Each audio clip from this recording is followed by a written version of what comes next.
O fim da janela de filiação partidária e o período de desincompatibilização dos titulares de cargos públicos inaugura uma nova etapa da corrida presidencial e as pressões que o governo federal sofre e vai continuar sofrendo para reajuste de servidores e programas de incentivos fiscais. Está no ar o Política na Semana, com o que de mais relevante a política tem na agenda dos próximos dias que vai chamar a atenção dos mercados.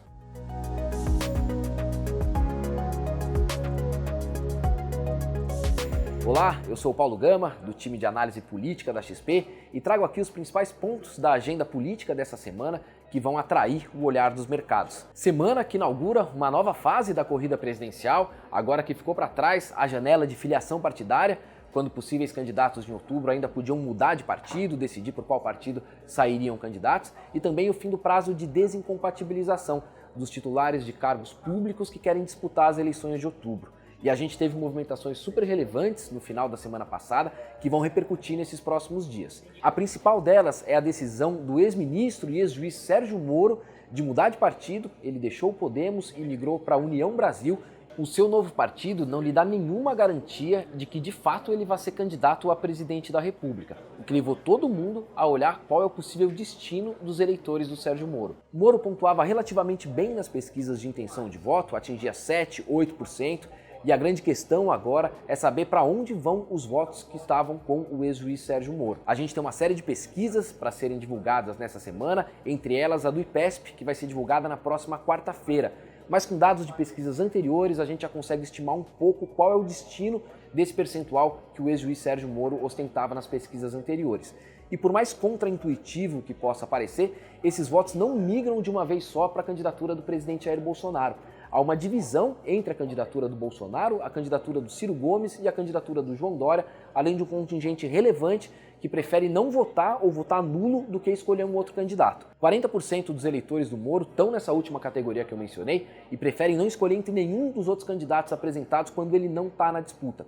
E o restante se divide em percentuais que vão ali de 15% a 17% entre essas três candidaturas que eu mencionei, do presidente Bolsonaro, do ex-governador João Dória e do ex-ministro Ciro Gomes. E são dados das pesquisas do começo do ano, a gente lembra, é preciso confirmar esses dados com a pesquisa dessa semana, que vai de fato trazer o cenário sem a candidatura do Moro, mas são indícios ali de como é que podem se comportar esses eleitores. A semana vai olhar também para a tentativa de construção de uma unidade da terceira via dessas candidaturas. A gente lembra, o PSDB, apesar de ter definido em prévias a candidatura do ex-governador João Dória, vai conviver por um tempo ali com uma disputa velada entre ele e o ex-governador do Rio Grande do Sul, Eduardo Leite. João Dória fez um movimento forte na véspera de deixar o governo, chegou a ameaçar ficar no governo e não concorrer à presidência, o que inviabilizaria a candidatura do Rodrigo Garcia ao governo de São Paulo, prejudicaria os planos do PSDB, conseguiu uma nota de apoio da direção nacional do partido, mas o PSDB ainda vai conviver por um período com as duas candidaturas coexistindo. Saindo da seara eleitoral,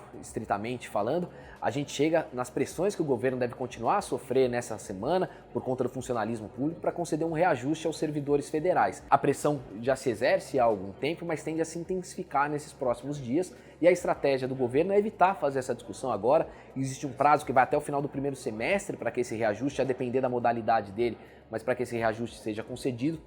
E o governo quer esticar um pouquinho esse prazo, tirar um pouco da pressão e tomar essa decisão um pouquinho mais à frente.